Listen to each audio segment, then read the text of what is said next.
तेजस्वी यादव बीते 2 दिनों से गया में है और कल देर रात तेजस्वी यादव का एक होटल में धूमधाम से 35वां जन्मदिन मनाया गया। औरंगाबाद सांसद अभय कुशवाहा के नेतृत्व में बड़े ही धूमधाम से जन्मदिन मनाया गया। इस मौके पर भारी संख्या में तेजस्वी यादव को जन्मदिन की बधाई देने और उनसे मिलने के लिए लोग जुटे थे और तेजस्वी यादव ने भी एक एक कर सभी कार्यकर्ताओं से मिले। वहीं इस दौरान तेजस्वी यादव ने कहा कि जिस तरह से लोगों ने मुझ पर भरोसा दिखाया है उस पर हम जरूर खड़ा उतरेंगे। सभी लोगों ने जो प्यार दिया है, आशीर्वाद दिया है, इसके लिए सभी लोगों को हम धन्यवाद देते हैं। और जो भरोसा लोगों का जो दिख रहा है मुझ पर, वो उसको हम इतना ही कहेंगे, इस भरोसे पर हम जरूर, आप लोगों ने हिम्मत दिया है तो खड़े उतरेंगे। और हम लोगों की समस्या जो है सबसे बड़ी बेरोजगारी को लेकर के है। जरूर गरीब के हित में बेरोजगारों को नौकरी दिलाने की हम लोग पूरा मेहनत करेंगे। बिहार में ठंड की दस्तक नहीं हुई है और फिलहाल तापमान में गिरावट के आसार भी नहीं है। उम्मीद जताई जा रही कि 1 महीने बाद यानी दिसंबर के पहले सप्ताह में ठंड का एहसास हो सकता है।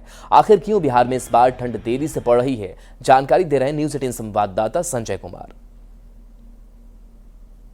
बिहार में पश्चिमी विक्षोभ अभी मजबूत नहीं है, लिहाजा ठंड आने में अभी वक्त लगेगा।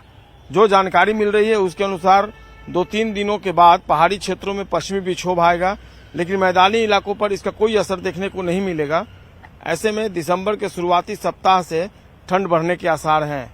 अभी राज्य में पूर्वी हवा धीमे धीमे चल रही है, इसके कारण जो धूल कण है वह सतह से 1.5 किलोमीटर पर एक लेयर बना चुका है। बारिश भी नहीं हो रही है कि धूल कण धुल जाए। इससे लगातार प्रदूषण की समस्या जो है वो बढ़ती जा रही है। इसके कारण सांस और मौसमी बीमारियों के बढ़ने की संभावना जताई जा रही है। मौसम वैज्ञानिकों की माने तो अगले 2-3 दिनों में हवा का रूप उत्तर पश्चिमी होगा और धुंध भी खत्म होगा। इसके साथ ही सुबह और शाम के तापमान में गिरावट दर्ज की जाएगी, लेकिन दोपहर का तापमान सामान्य से अधिक रहेगा। अभी सुबह में जो कुहासा की तरह दिखता है वो कुहासा नहीं है, बल्कि धूल कण बड़ी धुंध होती है। मौसम विज्ञान केंद्र पटना के यहाँ के वैज्ञानिकों की माने तो शनिवार को सबसे अधिक तापमान सीतामढ़ी जिले का तकरीबन 34 डिग्री सेल्सियस दर्ज किया गया। पटना में सुबह से ही आज भी धुंध दिख रही है। शनिवार को भी यहाँ धुंध दिख रही थी। यहाँ का अधिकतम तापमान शनिवार को 31.3 डिग्री सेल्सियस दर्ज किया गया, जबकि न्यूनतम तापमान 22.6 डिग्री सेल्सियस रहा। तो कुल मिलाकर अभी मौसम जो है वो सामान्य है, ठंड का कोई खास एहसास नहीं है। और जो हालात बन रहे हैं वैसे में दिसंबर के पहले सप्ताह से बिहार में ठंड का असर देखने को मिलेगा। कैमरा पर्सन सुबोध कुमार के साथ संजय कुमार, न्यूज 18 पटना। बिहार में हवा की नमी की वजह से कई शहरों में प्रदूषण का स्तर बढ़ गया है। धूल का कण अधिक होने की वजह से हालात चिंताजनक है। वायु प्रदूषण बढ़ने से लोगों को कई परेशानियों का सामना करना पड़ रहा है। बढ़ते वायु प्रदूषण को लेकर अधिक जानकारी दे रहे हैं न्यूज 18 संवाददाता संजय कुमार।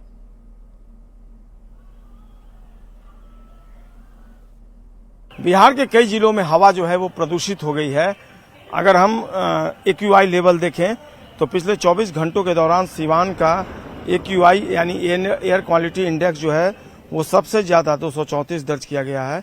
इसके अलावा हाजीपुर का 217, मुजफ्फरपुर का 206, अररिया का 205, पटना की अगर बात करते हैं 178 और सहरसा का 158 है। यहाँ पर जो पॉल्यूशन कंट्रोल बोर्ड है उसके सामने जो बड़ा सा स्क्रीन लगाया गया है वहाँ पर भी जो है वो साफ तौर पे AQI लेवल दिया जा रहा है। पटना में दानापुर में 51 जो सेटिस्फैक्ट्री है, पटना सिटी में 71 सेटिस्फैक्ट्री बताया जा रहा है। हाजीपुर में जो इंडस्ट्रियल एरिया है वहाँ 147 यानी मॉडरेट जो है वो दिखाया जा रहा है स्क्रीन पे। इसके अलावा कुछ दूसरे जिलों की अगर हम बात कर लेते हैं तो इसके अलावा जो गया है SFTI गया में एयर क्वालिटी इंडेक्स जो है वो 43 यानी गुड है। मुजफ्फरपुर में गवर्नमेंट स्कूल का जो एरिया है वहाँ पर एयर क्वालिटी इंडेक्स 46 बताया जा रहा है, जो कि गुड है। तो उतार चढ़ाव भी देखने को मिल रहा है, लेकिन राज्य के जो 4 शहर हैं वहाँ का एयर क्वालिटी इंडेक्स जो है वह वाकई में चिंता की बात है। दरअसल हवा में नमी है और नमी की वजह से ही जो वायु है उसमें बहुत ज़्यादा धूल कण है और यही कारण है कि AQI लेवल जो है वो फिलहाल कई शहरों में बढ़ता हुआ दिख रहा है। कैमरा पर्सन सुबोध के साथ संजय कुमार, न्यूज 18 पटना। और देखिए, लालू यादव का झारखंड दौरा है। थोड़ी देर में लालू झारखंड के लिए रवाना होंगे। हेलीकॉप्टर से झारखंड लालू जाने वाले थे, अब वाया रोड झारखंड लालू प्रसाद जाएंगे।